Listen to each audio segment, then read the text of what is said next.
Hi folks, my name is Leah. I'm a PhD student. I have a master's and an undergrad in psychology, and today I just wanted to talk to you a little bit, about how to survive the coronavirus in terms of mental health. One thing that I've learned from, and before I get started, I just want to say sorry about the shaky camera and the audio and everything. I don't have access to my usual equipment today, so phone it is, right?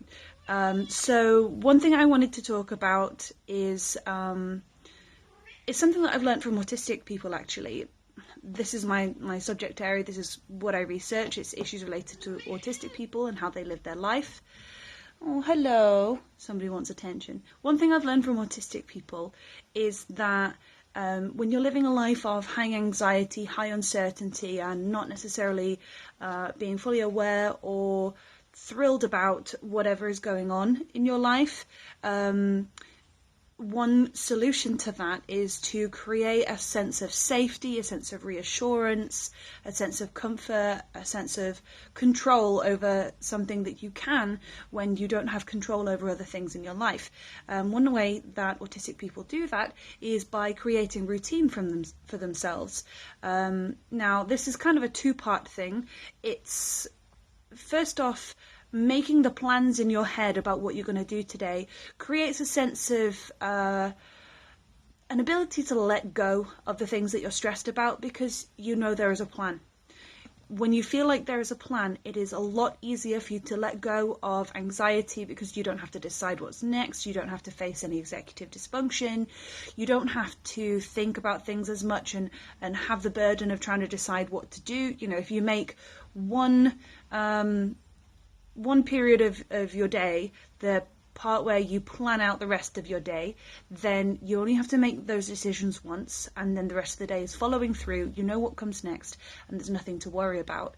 And that's not that there isn't anything to worry about, but it creates that feeling of, I have an agenda, I have a list, I have things to do, I'm busy, I'm not bored, I have stuff going on in my life, and you get that feeling of productivity when you live up to your routine.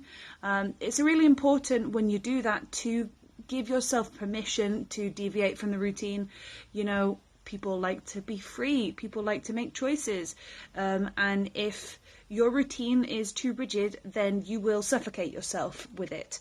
And this is not something that we need at a time when cabin fever is going to be pretty rife. So one thing that you can do is maybe get a planner or a diary or something and write down a list of things that you need to do today, things that you want to do today, you know. And it's really important to have hobbies, to have projects that you're working towards. So if your project is finishing off that TV series, I mean, sure, that's fine, you know, but I don't know if it's necessarily going to be fulfilling to do that for everybody. For me, it would be something like, I want to write this section of my of whatever essay I'm working on at the moment, or whatever assignment I'm working on. I want to finish this section, or I want to read one article or one chapter or something, like a finite project that has an end, a very clear end, and make sure that you give yourself some sort of way to track your progress towards those goals.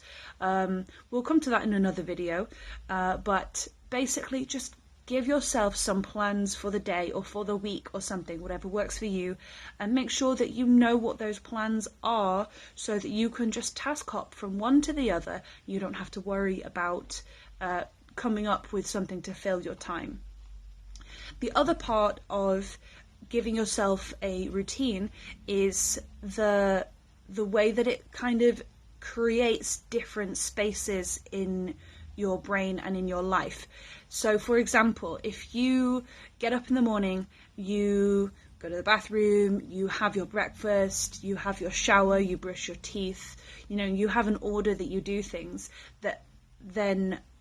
and essentially that's a part of habit stacking.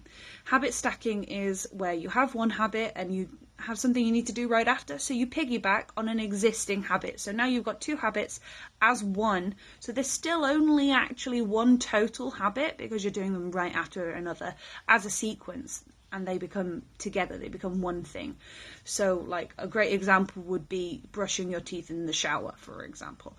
Like, you were showering and brushing your teeth, but now you're doing them together. That's one time in the bathroom rather than 2 times that you have to go in there, for example.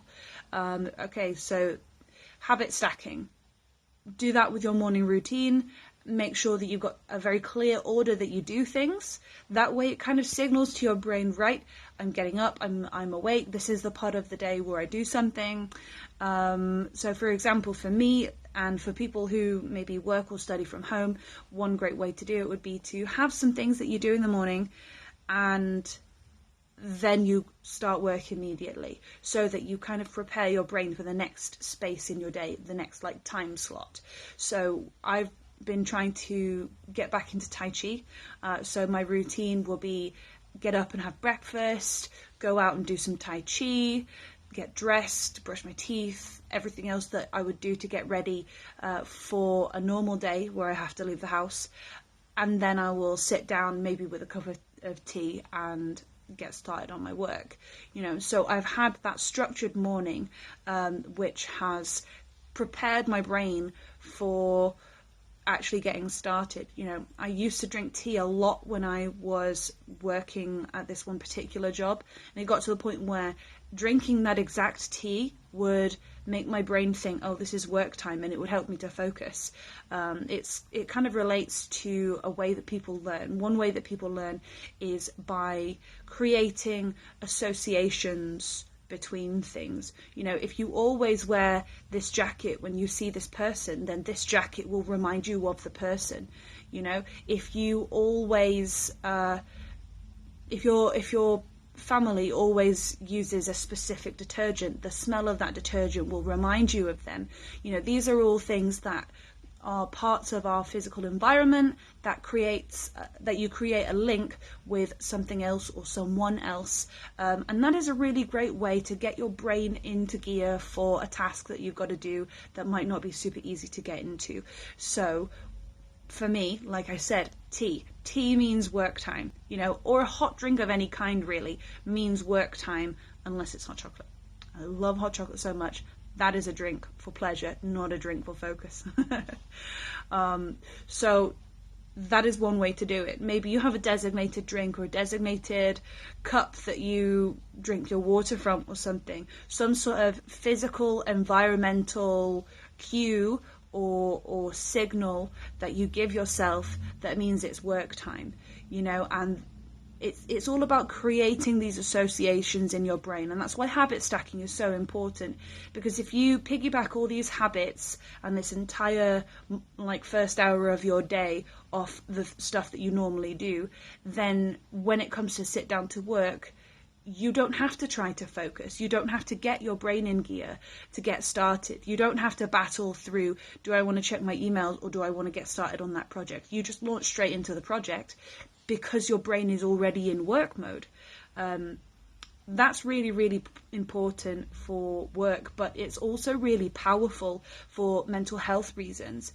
So one thing that people are going to struggle with in this time of coronavirus is getting cabin fever and feeling like they are trapped in one place all day, they don't have any options and they don't have anything to do, and they will feel like there is not a lot of hope because they're scared. All of these things are completely normal, and they are natural reactions to this change in lifestyle, this change in routine that you weren't expecting, and also the very real and scary threat to your lifestyle, your life, your loved ones, and so on. That's very real, that's very normal, but again, drawing on my own experiences of depression, routine is really important in terms of creating a feeling of stability and sameness in your life. I was reflecting this week about how I have a part-time job, and if my part-time job were to get cancelled, my shifts get cancelled or whatever, then I would actually start to feel like the coronavirus situation is becoming a lot more real in my own personal life, and I would start to feel like it was maybe something more serious now, because it's actually affecting my schedule, and that would scare me, and of course it would. It scares everyone, and I think that okay, so I can't really control that those particular shifts are gone, and I don't need to carve out the same amount of time that I would normally be spending at those shifts. But the important thing is to establish some sameness about my life, and I think that's something that we could all benefit from. Again, so you start your morning the way that I already talked about, and then maybe you designate 3 hours for watching TV. If you're spending this time as like time off kind of thing, you designate periods of time, and then you get up and do something else. It's important to break the day up into chunks so that you feel like you've done different things.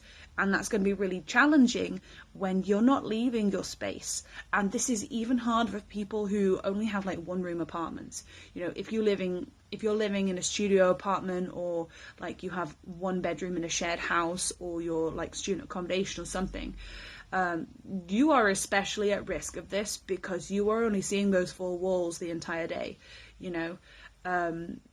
so it's really, really important that if you can't get rid of the boredom of being stuck in the same place, at least you can't do something about place, but you can do something about time. So at least you can change things up with how you spend your time, and trying to mimic your normal routine as best as possible will also make it so that it's not as much of a shock when you go back to work. So like if you've got a regular 9 to 5, for example, then maybe trying to make sure that you get up at around the same sort of time that you would normally get up for work might be beneficial to you, because your body clock won't change. It'll still feel like a normal day, and if you have like a different sleep schedule on the weekend, like I like to lie in on my days off, but on the days that I work, I'll get up in a reasonable time, usually a time that only has one digit in it rather than two.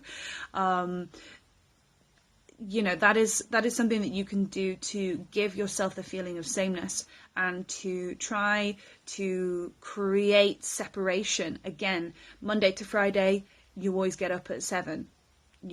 Weekends you get to sleep in. Even if you don't have to go anywhere, you don't have anything to do, you don't have any jobs, you need that separation. You need it to feel like your normal life, and your normal life involves separation in terms of place, in terms of time, in terms of people who you spend your time with, and the activities that you do. You have to provide that for yourself. Life isn't going to do that for you, and the people around you aren't necessarily going to do that for you. I know that maybe this might be harder to apply for, say, people with kids, or caring responsibilities, or people who are working from home or not working from home, and they're not going to have the same troubles, the same challenges.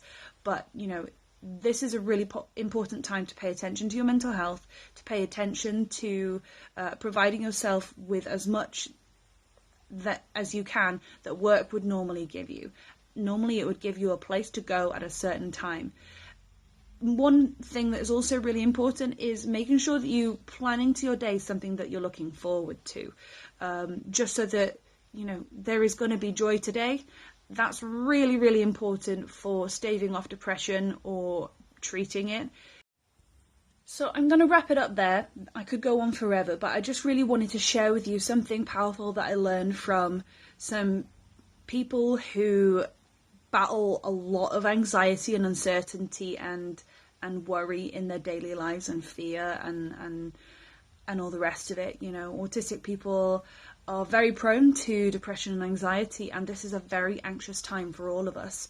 I think it's really important that we take our needs seriously, so that we don't get hit emotionally as much as we are getting hit physically by becoming ill or by the changes in our life.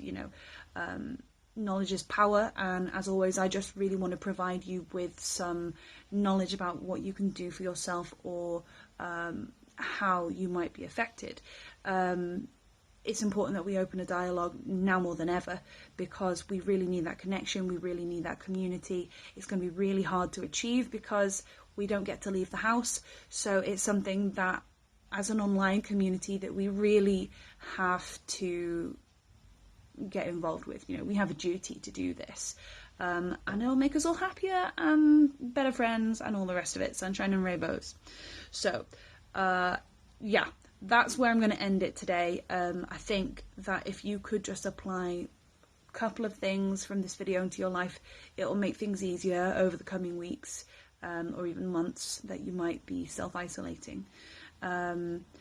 I hope to follow this up with more videos about how to tackle things in the face of the coronavirus, in the face of self-isolation, remote working and spending more time at home and that sort of thing. If you like this video, if you found it useful, then I'm glad.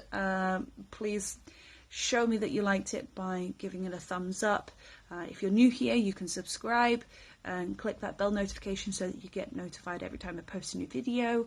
I guess that's all for today. Thank you so much.